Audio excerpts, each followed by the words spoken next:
चुनाव लोकतंत्र का एक महत्वपूर्ण पक्ष ही नहीं बल्कि उसका सबसे बड़ा पर्व है। पंचायती राज के इलेक्शंस में 2 जिला परिषद के इलेक्शन होंगे, एक करनाल में होगा और एक पानीपत में होगा। आदर्श आचार संहिता मॉडल कोड ऑफ कंडक्ट ये आज से ही लागू हो गया है क्योंकि नोटिफिकेशन हो चुका है। नमस्कार, प्रिंट व इलेक्ट्रॉनिक के मीडिया के सभी साथियों का मैं यहाँ पहुँचने पर हार्दिक अभिनंदन करता हूँ। सबसे पहले कल डॉक्टर अंबेडकर की जयंती है और वैसाखी पर्व भी है, उसकी मैं आप सबको अग्रिम बधाई देता हूँ।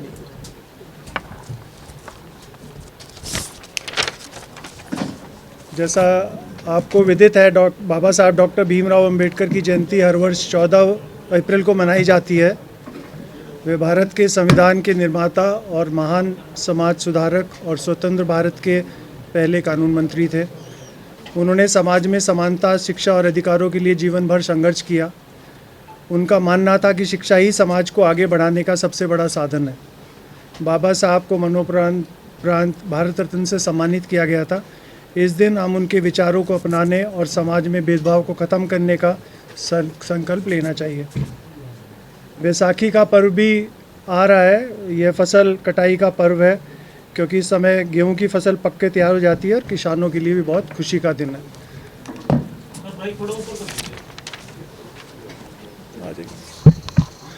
आज हम यहाँ एक महत्वपूर्ण संवैधानिक दायित्व के निर्वहन हेतु एकत्र हुए हैं। इस संबोधन के मुख्य उद्देश्य पर आगे बढ़ने से पहले मैं उन जिम्मेवारियों का स्वीकार करना आवश्यक समझता हूँ जो आने वाले दिनों में हमें सबको साझा करनी है।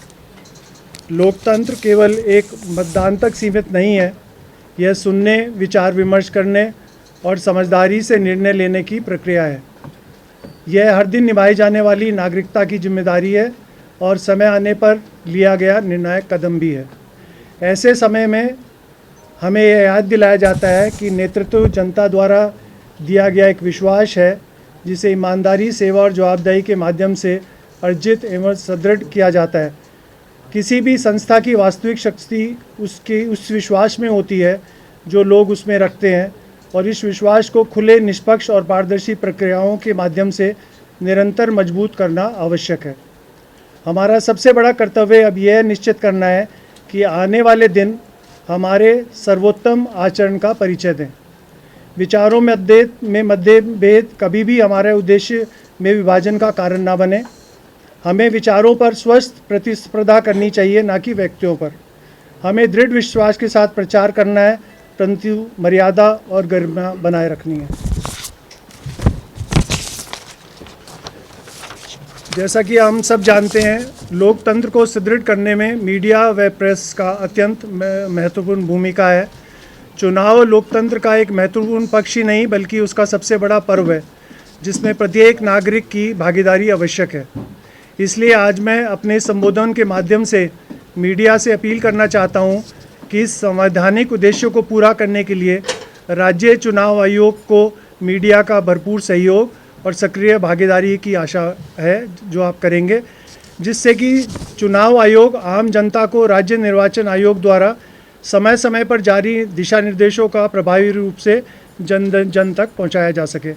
इसी कृत्य भावना और अपनी लोकतांत्रिक परंपरा के प्रति गहरे सम्मान के साथ मैं अब आगामी चुनावों से संबंधित महत्वपूर्ण घोषणा की ओर अग्रसर होता हूँ।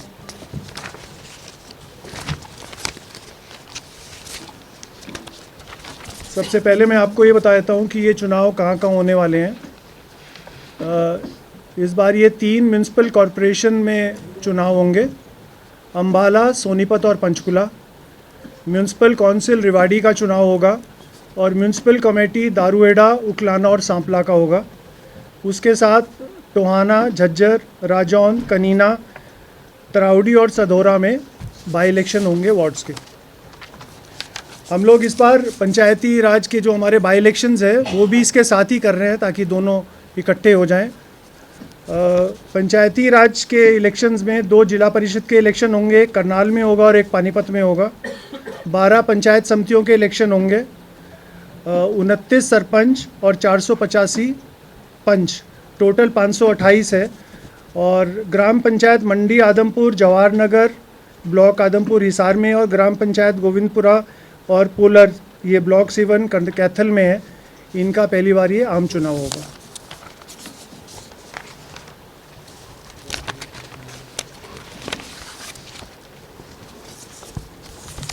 अब मैं जो ये दोनों जो आपको बताया है चुनाव कार्यक्रम की ये इस तरह रहेगा। नामांकन के लिए रिटर्निंग ऑफिसर द्वारा नोटिस चिपकाना तथा प्रकाशित करने की तिथि रहेगी 15 अप्रैल, जो बुधवार का दिन है। नामांकन पत्र प्रस्तुत करने की तिथियां हैं 21 अप्रैल मंगलवार से लेके 25 अप्रैल शनिवार। नामांकन पत्रों की जांच पड़ताल करने की तिथि है 27 अप्रैल सोमवार। उसी दिन उम्मीदवार 28 अप्रैल को उम्मीदवारी वापस लेने की अंतिम तिथि है। 28 तारीख को ही चुनाव लड़ने वाले उम्मीदवारों को चुनाव चिन्ह बांटे जाएंगे और उसी दिन ही चुनाव लड़ने वाले उम्मीदवारों की सूची चिपका दी जाएगी प्रशासन द्वारा। चुनाव की तिथि है रविवार 10 मई 2026। चुनाव का समय रहेगा 8 बजे से 6 बजे तक। यदि दोबारा मतदान की ज़रूरत पड़ी तो वो दोबारा मतदान होगा 12 मई को मंगलवार, और मतगणना की तिथि 13 मई 2026 को। और जो ये पंचायती राज संस्थाओं की जो गिनती है वो हम कोशिश करेंगे कि उसी दिन इलेक्शन के बाद हम उसको पूरा कर लें। जो भी इन इलेक्शंस के नामांकन फॉर्म और नामांकन के साथ दिए गए जाने वाले शपथ पत्र हैं, उसका फॉर्मेट हमने राज्य निर्वाचन आयोग की वेबसाइट पर उपलब्ध करा दिया है। ये पहली बार है, ताकि जो भी उम्मीदवार हैं वो उससे डाउनलोड करके और उस पर अपना नामांकन भर सकें। नगर निगम, नगर परिषद, नगर पालिका के वार्डों की कुल संख्या, महापौर, अध्यक्ष, सदस्यों के पदों, वार्डों जो कि अनुसूचित जाति महिला, पिछड़ा वर्ग ए, पिछड़ा वर्ग महिला, पिछड़ा वर्ग बी, पिछड़ा वर्ग बी महिला एवं महिलाओं के लिए आरक्षित है, उसका भी ब्यौरा आपको इस प्रेस कॉन्फ्रेंस के बाद दे दिया जाएगा कंप्लीट। अपेक्षित मतदाता केंद्र और कुल मतदाताओं की संख्या भी दे दी जाएगी। सबसे पहले आदर्श आचार संहिता, मॉडल कोड ऑफ कंडक्ट, ये आज से ही लागू हो गया है क्योंकि नोटिफिकेशन हो चुका है। इन जिलों में जिन अधिकारी कर्मचारियों को नगर निकायों को चुनाव कार्य के लिए लगाया गया है वो चुनाव होने तक स्थानांतरित नहीं किए जाएंगे। इसके अलावा चीफ सेक्रेटरी को भी एक लेटर लिख दिया गया है कि मॉडल कोड ऑफ कंडक्ट में जो जो चीज़ें प्रशासन और राजनेता नहीं कर सकते हैं वो उनको लेटर लिख दिया गया है ताकि उसका सख्ती से पालन किया जाए। चुनाव लड़ने वाले उम्मीदवारों के लिए शैक्षणिक योग्यता आप लोगों को पता ही है, वो फिर से दोहराने की ज़रूरत नहीं है, वो प्रेस विज्ञप्ति में भी आपको दे दी जाएगी। इसी तरह जमानत जमा राशि, खर्चा सीमा मैं आपको बता देता हूँ। महापौर, अध्यक्ष और नगर निगम, नगर परिषद, नगर पालिका के सदस्य के लिए चुनाव लड़ने वाले उम्मीदवारों के लिए खर्चा सीमा इस प्रकार होगी। नगर निगम महापौर के लिए 30 लाख की सीमा है और सदस्यों के लिए 7.5 लाख की सीमा है। नगर परिषद के अध्यक्ष की सीमा खर्चे की 20 लाख रुपए है और सदस्य की 4.5 लाख रुपए है। नगर पालिका के अध्यक्ष की 12.5 लाख है सीमा और सदस्यों की 3 लाख है।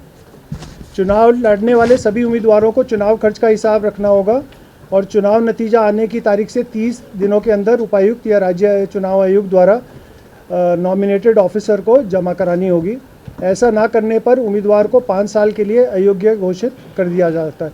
इस बार हम लोग नई चीज़ करेंगे, जो भी एक्सपेंडिचर ऑब्जर्वर होंगे, जिस तरह असेंबली और लोकसभा इलेक्शन में होता है, उनकी जिम्मेवारी होगी, वो उनको एजुकेट भी करेंगे, बिकॉज इसमें हर एक को पता नहीं होता इसके बारे में, उनको शिक्षित भी करेंगे।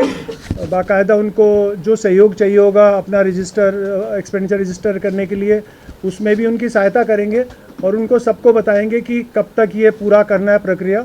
और ये एक्सपेंडिचर ऑब्जर्वर्स की इस बार ड्यूटी लगाई जाएगी कि लास्ट के 2 दिन में वो कैंप करेंगे अपने ज़िलों में, ताकि कोई भी इससे वंचित न रह जाए, क्योंकि उसके बाद फिर जब ये कार्रवाई होती है उनको डिस्क्वालीफाई करने के लिए, वो बहुत अच्छी नहीं होती। इस बार स्टेट इलेक्शन कमीशन हम लोग एक एग्रेसिवली और एक पॉजिटिव उसमें उनका सहयोग देंगे इस कार्य में। उम्मीदवारों के लिए खिलाफ आपराधिक केस के बारे में शपथ पत्र अगर कोई हो, ये अभी तक सिर्फ म्यूनसिपल इलेक्शंस के लिए था। अभी कुछ दिन पहले हम लोगों ने उसके लिए पंचायती में भी जो उम्मीदवार होंगे उसके ऊपर भी ये एप्लीकेबल कर दिया है, और इसकी भी यदि वैसे कॉपी वेबसाइट पे अवेलेबल है, यदि इसके भी कोई आपको चाहिए होगा तो हमारा कार्यालय आपको प्रोवाइड कर देगा।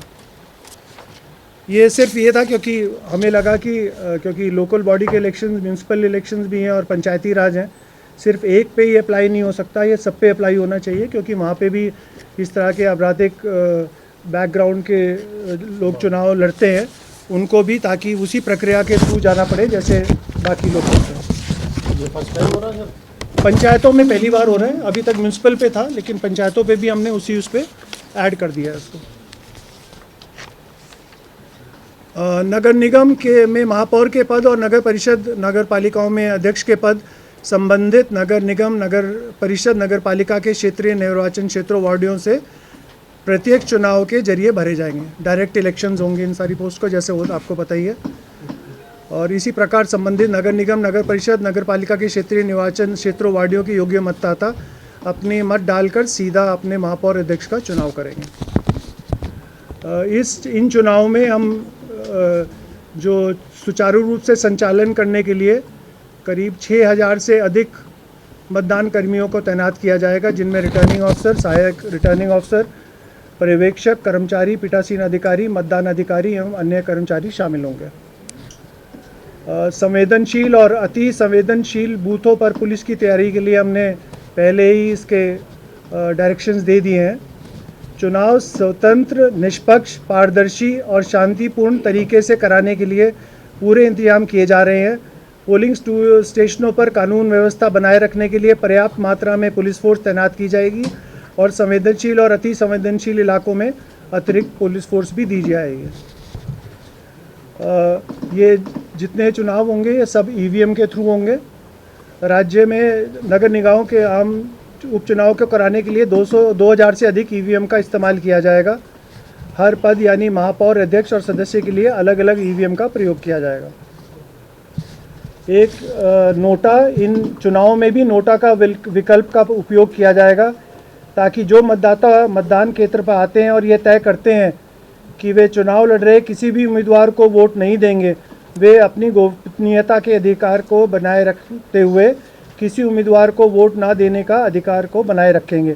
इसमें हमने एक 7 अप्रैल को निकाला है। पहले जो डायरेक्शन थे सी से उसमें यह था कि यदि नोटा के वोट सबसे ज़्यादा है उम्मीदवारों से तो उसमें री इलेक्शन होंगे। तो वो हमने सुप्रीम कोर्ट का भी है, इलेक्शन कमीशन का भी है और सब जगह है। हमने अभी ये कहा है नोटा का प्रयोग तो होगा, लेकिन नोटा की वोटों को निकाल के जिसका सबसे अधिक वोट होंगे उसको निर्वाचित घोषित कर दिया जाए। Total number of votes polled या वैलिड? नहीं माइनस नोटा? नहीं अब प्लीज़, अब इसमें है सपोज 100 वैलिड वोट्स डले हैं नोटा में, टोटल, और नोटा में वोट्स 40 हैं, उसके बाद अगले उम्मीदवार के 35 हैं और फिर 25 हैं, तो 35 वाला उम्मीदवार निर्वाचित घोषित किया। नोटा बाहर हो जाएगा? नोटा बाहर हो जाएगा। ये हम लोगों ने नोटा कैंडिडेट नहीं है, इसके लिए हम लोगों ने 7 अप्रैल को, yes it was there but we change it,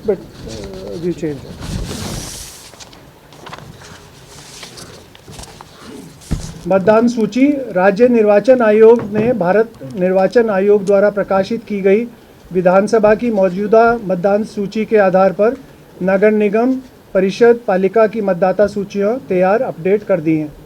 ये जो हमारे एक्ट और रूल्स के अकॉर्डिंग है, उसके अकॉर्डिंग है।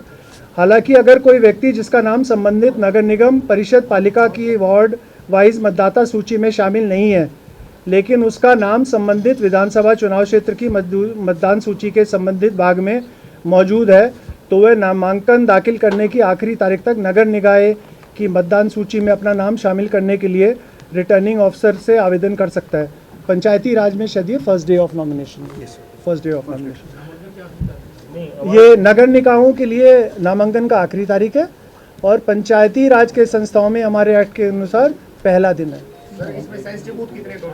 ये अभी हम लोग आपको बता देंगे जैसे जैसे अब डीसी से रिपोर्ट आएगी, ठीक है। एक एम्बिग्यूटी नहीं आती पंचायती राज में फर्स्ट डे और उसमें लास्ट डे। देखिए प्लीज़ आप सब एक कोशिश करने की कोशिश कीजिए, जहाँ जहाँ हमें लग रहा है कि दोनों में सिमिलैरिटी नहीं है, जहाँ हम अपने लेवल पे कर रहे हैं हम नोटिफिकेशन कर रहे हैं, जहाँ पे हमें लगता है कि हमें सिमिलर करने चाहिए वो हम राज्य सरकार को प्रस्ताव भेज रहे हैं और होपफुली अगले चुनाव में दोनों में कोई विसंगति आपको नहीं मिलेगी। कल्याण साहब, अक्सर ये होता है इलेक्शंस के अंदर ना, जी there are allegations and counter allegation and people will be present with number of complaints जी ऑन द day.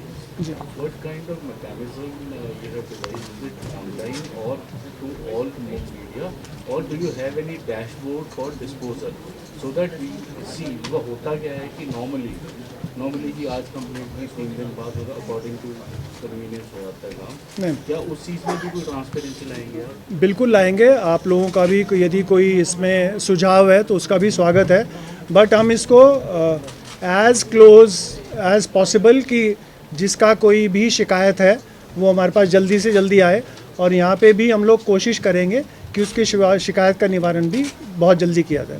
डैशबोर्ड होगा तो पता लगेगा। डैशबोर्ड भी करेंगे, हम वेबसाइट पे भी कर सकते हैं, हम ईमेल से भी कर सकते हैं, हम लोग जो भी सुचारू रूप से जिसको हम संचालित कर सकें हम सारे प्रयत्न करेंगे ताकि इस तरह की। स्टेट इलेक्शन कमीशन में जो भी शिकायत आएगी 24 घंटे उसका समाधान करने के लिए यहाँ पर कोई नोडल अफसर या कोई एक कंट्रोल रूम या कोई ऐसा स्थापित किया जा रहा है? ऐसा किया जाएगा और कोशिश रहेगी हमारी, मेरी डायरेक्शन रहेगी वो 24 घंटे में हो, लेकिन कई बार कुछ कहीं से रिपोर्ट मांगनी पड़ जाए उसमें तो हो सकता है, लेकिन हमारी कोशिश ये रहेगी और जिला प्रशासन को भी हम लोग ये डायरेक्शन देंगे कि इस तरह की चीज़ें उसको भी वो प्रायोरिटी पे लें। आचार संहिता जो लगेगी जी, ये कितनी जगह लगेगी? आचार संहिता तो जहाँ इलेक्शन होंगे वहीं लगेगी। हरियाणा पुलिस से ही करवाओगे या कोई? मैं आपसे प्लीज़ एक आवेदन करता हूँ, मैं इसको सारे को कंप्लीट कर लूँ, बिकॉज बीच में आप करेंगे तो आप भी ट्रैक लूज कर जाएंगे सारे के सारे। ठीक है, ठीक है। मतदान सूची का आपको बता दिया, चुनाव कार्यक्रम जारी होने की तिथि से ना ये तो कंप्लीट हो गया है। चुनाव पर्यवेक्षकों की ऑब्जर्वर की नियुक्ति, इसमें 3 तरह के हम लोग ऑब्जर्वर्स लगाएंगे। एक जनरल ऑब्जर्वर होंगे, उसके बाद एक पुलिस ऑब्जर्वर रहेंगे और एक एक्सपेंडिचर ऑब्जर्वर रहेंगे। जो जनरल ऑब्जर्वर रहेंगे म्यूनसिपल कॉरपोरेशन वो सीनियर आईएएस ऑफिसर रहेंगे, बाकी में भी आईएएस या एचसीएस ऑफिसर हो सकते हैं। इसी तरह से कानून व्यवस्था बनाने रखने के लिए हम सीनियर आईपीएस ऑफिसर्स को पुलिस ऑब्जर्वर बनाएंगे चुनाव वाले डिस्ट्रिक्ट्स में, और सीनियर एचपीएस अधिकारियों को, और डीटीसी लेवल के जो अधिकारी हैं एक्साइज एंड टैक्सेशन के उनको हम लोग एक्सपेंडिचर ऑब्जर्वर बनाएंगे। ये ऑब्जर्वर समय समय पर राज्य चुनाव आयोग को अपनी रिपोर्ट भेजते रहेंगे और इसका भी हम वो कर लेंगे।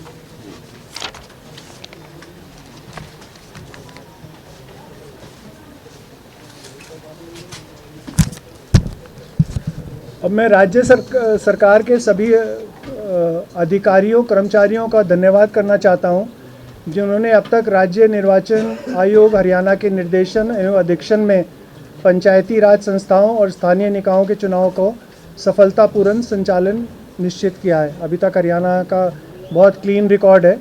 आगामी चुनाव के लिए मैं भी उन्हें हार्दिक शुभकामनाएं देता हूं और आशा करता हूं कि वे अपनी कड़ी मेहनत से इन चुनावों को भी सफलतापूर्ण संचालन करेंगे।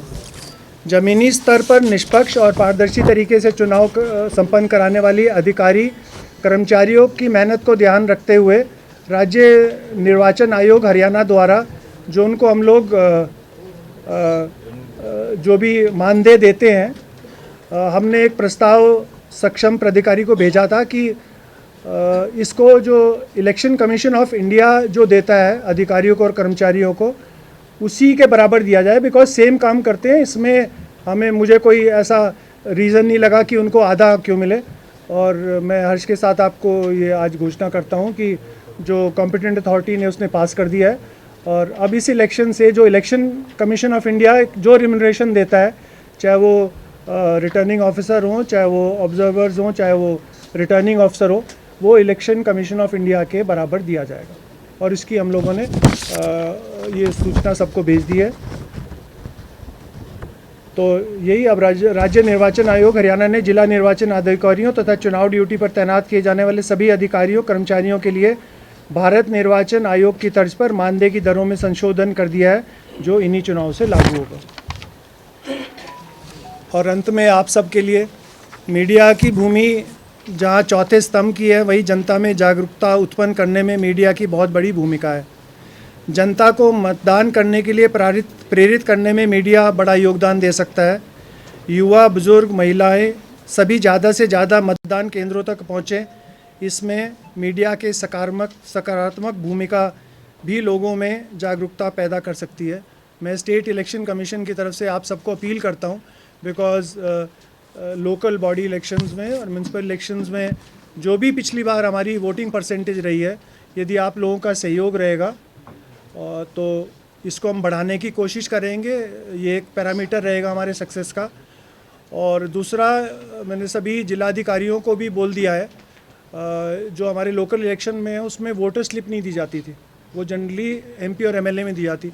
उनको निर्देश दे दिया गया है कि चुनाव से 2-3 दिन पहले हर मतदाता को, हम नगर पालिका निकायों के इलेक्शंस में उनको वोटर स्लिप दी जाए, क्योंकि कई बार होता क्या है कि पिछले चुनाव के कन्फ्यूजन से वो कहीं चले जाते हैं, वहाँ उनकी वोट नहीं होती और उससे फिर हमारी वोटिंग पे भी होता है।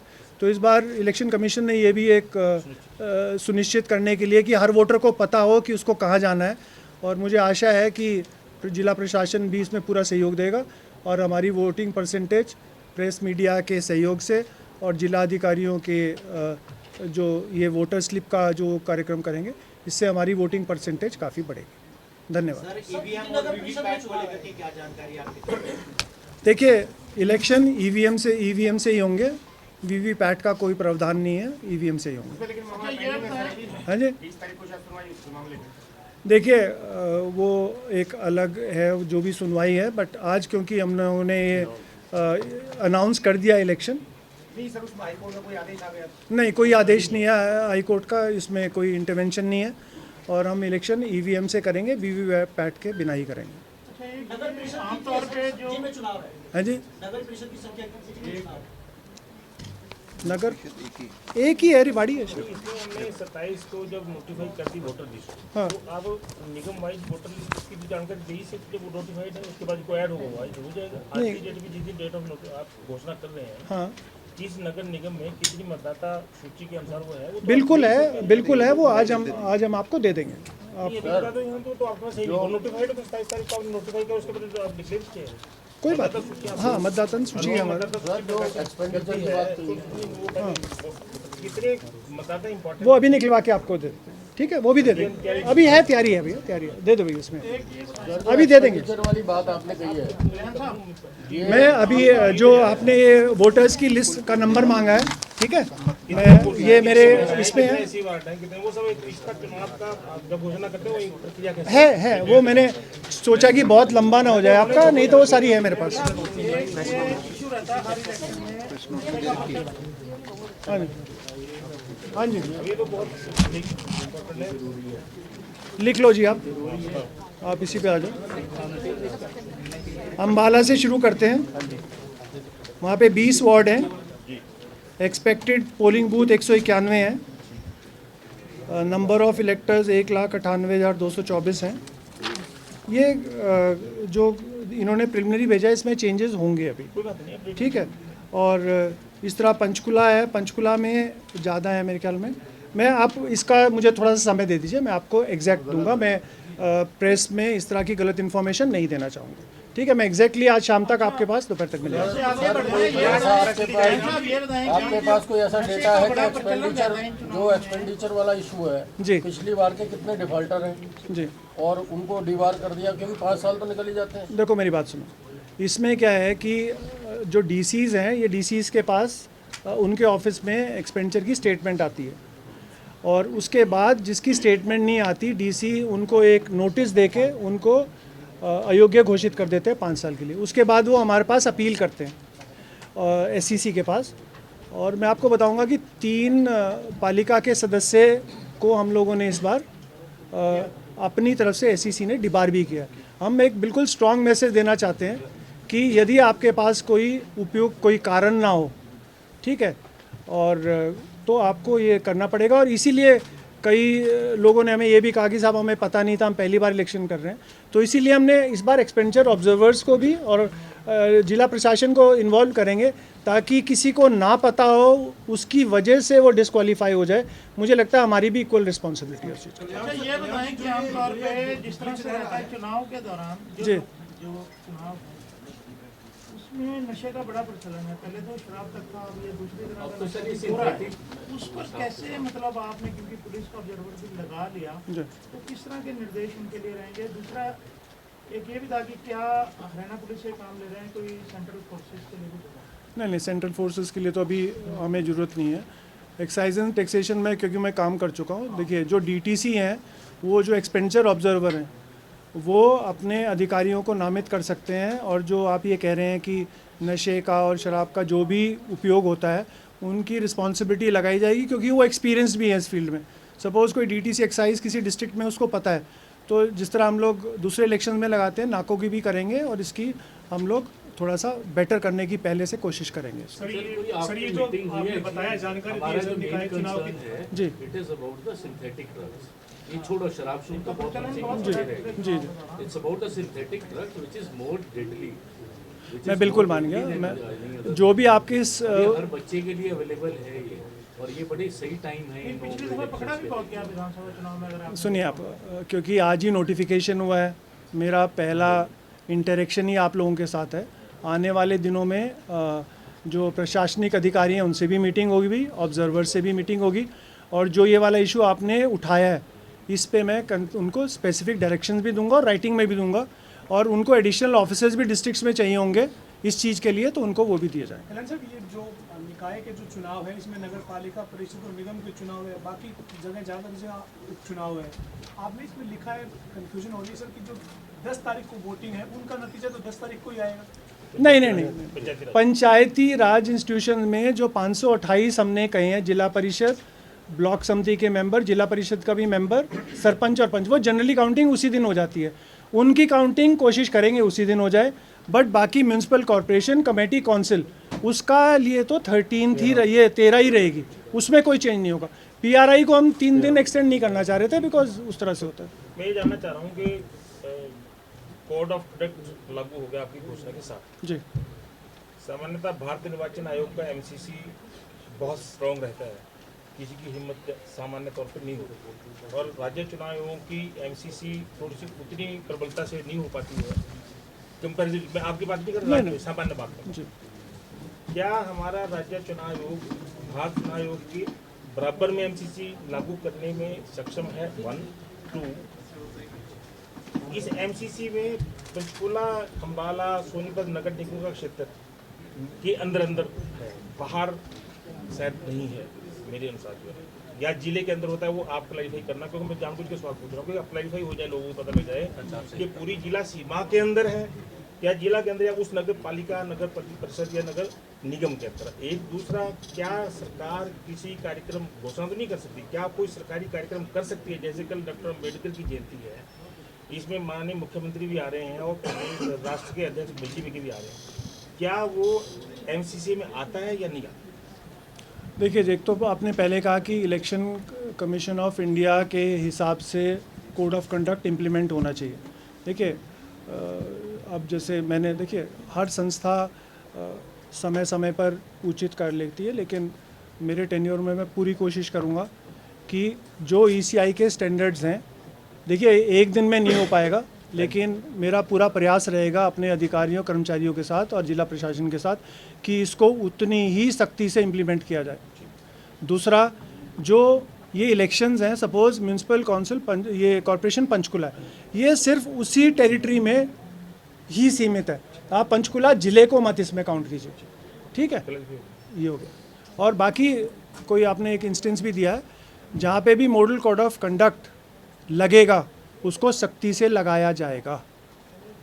नहीं, वो तो आपने घोषणा कर ही दी सख्ती से। बस जो इसका जो कार्यक्रम था, वो कार्यक्रम सरकारी हो सकता है, नहीं हो सकता है, तो सीधा सवाल है, तो सीधा सवाल हो। तो देखिए, आपको ये राज्य स्तर का कार्यक्रम नहीं हो सकता। जो स्टेट लेवल फंक्शन है वो नहीं हो सकता कल, ठीक है?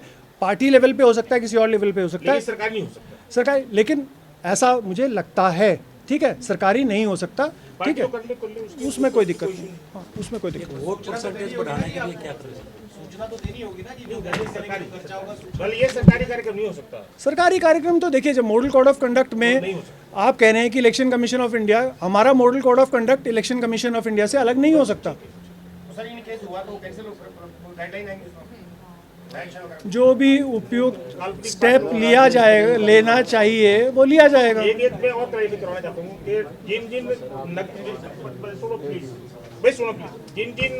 नगर निगमों, नगर पालिकाओं और नगर परिषद क्षेत्र में या पंचायती राज में कोड ऑफ लग गया है, उस क्षेत्र में कोई भी मंत्री, मुख्यमंत्री या कोई एमएलए सरकारी गाड़ी का प्रयोग इस काम के लिए नहीं कर सकता। किसी दूसरा अपने जो सरकारी कार्य है उसके लिए तो आ सकते हो, मीटिंग कर सकते हैं। क्या ये भी अप्लाई है इसको? बिल्कुल, जो model code of conduct election commission of India का है, इस बारे में वही स्टेट में भी वही लागू होगा। ठीक है। एक मेरा सवाल सर, आपने कहा वोट परसेंटेज बढ़ाएंगे, तो अपने स्तर पे कुछ प्रयास किए जाएंगे? देखो, हमने तो अपने स्तर पे वोटर स्लिप, मुझे लगता है कि एक बहुत बड़ा कारण होता है। होता क्या है कि ठीक है, उसमें क्या होता है कि परिवार का एक सदस्य गया और वोट डालने गया और उसको उस पोलिंग स्टेशन पे नहीं मिली, तो वापस आके उसके परिवार के, तो मुझे लगता है एक बार वोटर स्लिप होगा।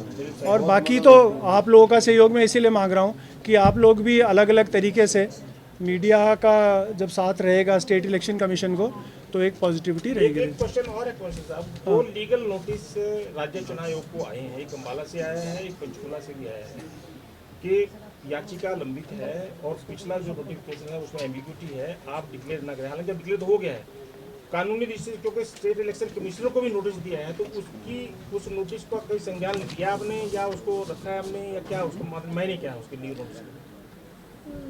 देखिए, जो ये कार्य क्षेत्र है, ये सरकार का है, मेरा कार्य क्षेत्र नहीं है, जिसके लिए उन्होंने लीगल नोटिस दिया। हाँ, लीगल नोटिस, ठीक है।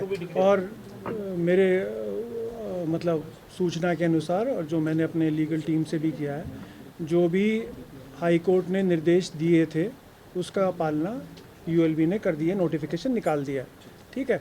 आप दूसरी तरफ देखिए, आप सब तो बहुत एक्सपीरियंस्ड है, स्टेट इलेक्शन कमीशन की दोनों तरफ से जिम्मेवारी है, ठीक है। हमें इलेक्शन भी तो टाइम पे करना है। सुप्रीम कोर्ट का ऑर्डर है, वो कहता है कि कुछ भी हो लेकिन आप टाइम पे कराइए, ठीक है।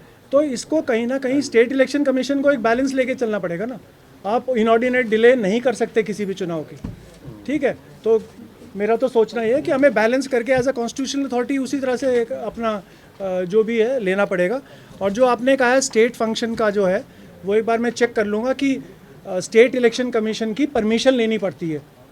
कोई फंक्शन होगा कोई इस तरह का, I will check it and then do it, but जो मॉडल कोड ऑफ कंडक्ट में है उसका पूरा का पूरा पालन किया जाएगा। आपसे तो अनुमति लिए बगैर कुछ हो ही नहीं सकता, वो तो प्राइवेट को भी करना तभी अनुमति लेनी पड़ेगी। पॉइंट तो सिर्फ ये था कि सरकारी कार्यक्रम, मैंने आपको वो दिया, सरकारी कार्यक्रम का जो भी model code of conduct ECI का है, वही का वही हमारे यहाँ लागू होगा। Is it fine?